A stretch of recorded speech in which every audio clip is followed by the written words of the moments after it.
నేను చచ్చిపోతానమ్మా. చచ్చిపోవడం ఏంటే? పిచ్చా నీకు?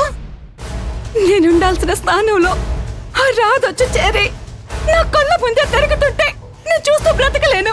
అందుకే నేను చచ్చిపోతాను. నువ్వు ఇలా మాట్లాడకే. నందిని, నువ్వు అనుకున్నది జరగకపోతే ప్రాణాలు తీసుకుంటావా? పిచ్చా నీకేమైనా? మీరు అనుకున్నది జరిగింది కదా, సంతోషంగా ఉండండి. ఆగవే. ఏంటి నందిని, ఉరేసుకోవడానికి చీర దొరకట్లేదా?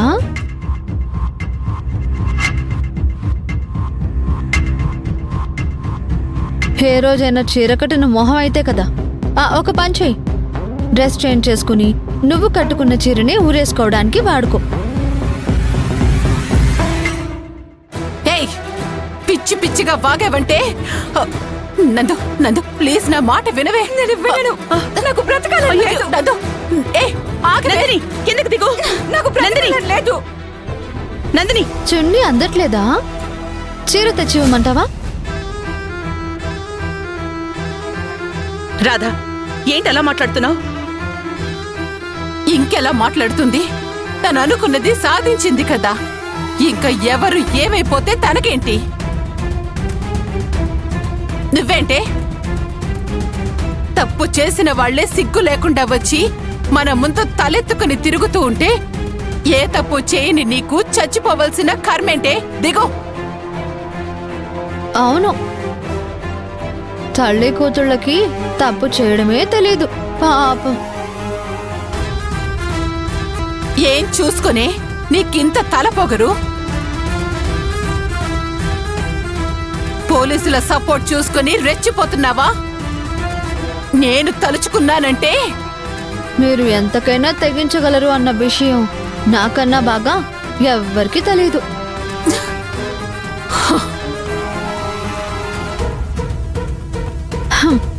నువ్వు తొందరపడుతున్నావు నందిని. ఈ డ్రామా అంతా మీ మామయ్య వచ్చాక ఆయన ముందు చెయ్యి, వర్కౌట్ అవుతుంది. ఇది నీకు డ్రామా లాగా కనిపిస్తుందా? నా బాధ నీకు ఎగతాళిగా ఉందా? రాధా, ఏమైంది నీకు? ఏంటత్తయ్య మీరు కూడా నందిని నిజంగా చచ్చిపోతుంది అనుకుంటున్నారా?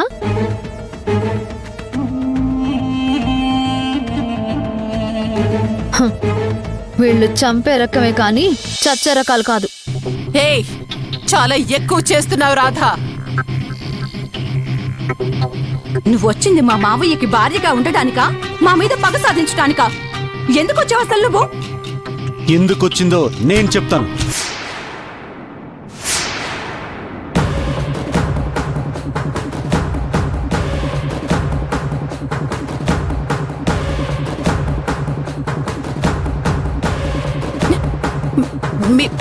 మీరు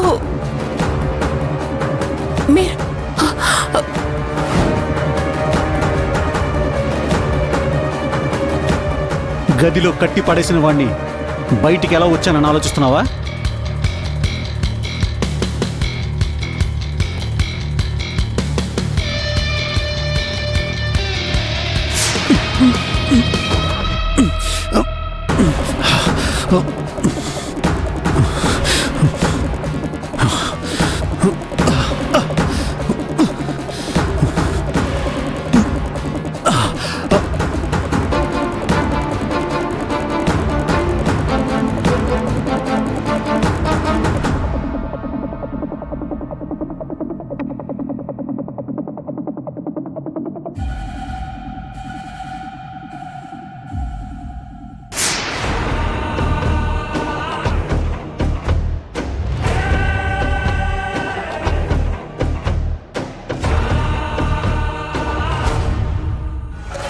ఏం చేసినా నేను పెళ్లి ఆపలేను అన్నావు కదా, అందుకే పెళ్లి ఆపగలిగే మనిషి దగ్గరికి వెళ్ళాను.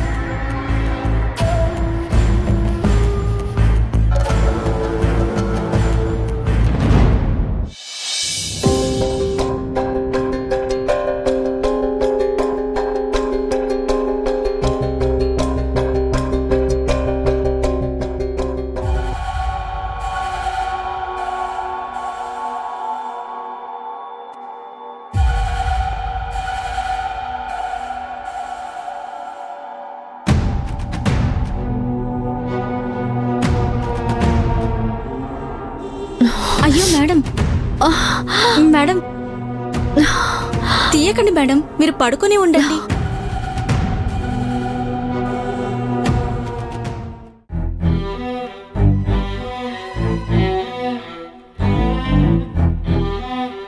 తొందరపడకండి, మీకేం కాలేదు.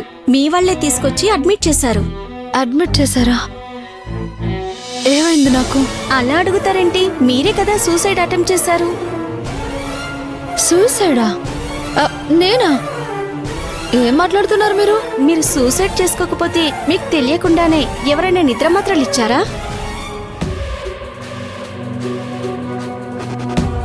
తాగమ్మా, తాగు, తీసుకో, తాగమ్మా.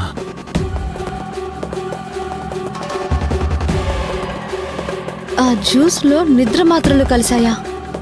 ఎవరు కలిపి ఉంటారు? ఆగండి ఆగండి, ఎక్కడికి వెళ్తున్నారు? నేను మా వాళ్ళతో మాట్లాడాలి. వాళ్ళు కంగారు పడుతూ ఉంటారు.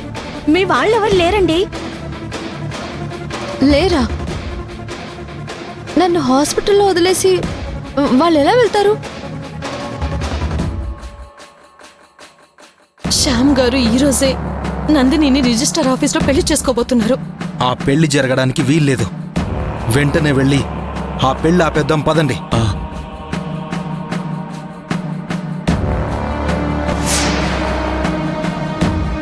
పెళ్ళి ఆపడానికి వెళ్ళారా? లేదు, అలా జరగకూడదు. నా వల్ల పెళ్ళి ఆగిపోతే శ్యామ్ గారు నన్ను పూర్తిగా అపార్థం చేసుకుంటారు. మేడం మేడం, వెళ్ళకండి మేడం. మేడం, రాధ అనే పేషెంట్.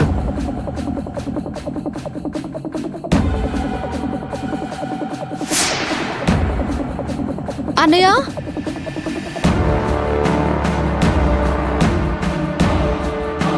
అమ్మ రాధ, మీరిక్కడున్నారేంటి? నీకోసం ఇంటికి వెళ్ళానమ్మా. అక్కడున్న అమ్మాయిలు జరిగింది చెప్పి నువ్వు హాస్పిటల్లో ఉన్న విషయం చెప్పారు. అందుకే కంగారుగా వచ్చాను. నీకేం కాలేదుగా? ఏం కాలేదు, నేను బానే ఉన్నాను. నువ్వు సూసైడ్ అటెంప్ట్ చేసుకున్నావు తెలిసేసరికి చాలా భయం వేసింది రాధా. అది సరే, అవతల మీ కూతురు పెళ్లి పెట్టుకుని మీరు నా కోసం రావడం ఏంటి?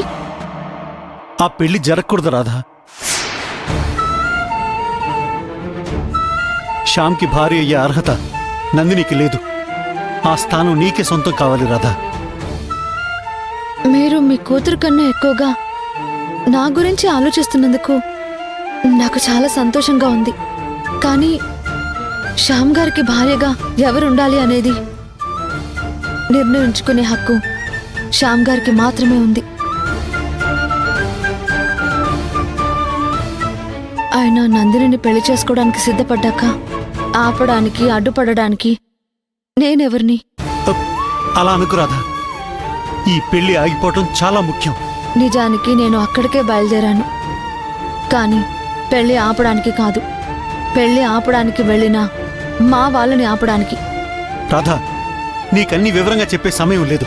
దయచేసి నా మాట విని వచ్చి ఆ పెళ్లి ఆపు. నువ్వు ఒక్కదానివే ఆ పని చేయగలవు. అందుకే నేను నిన్ను వెతుక్కుంటూ వచ్చాను.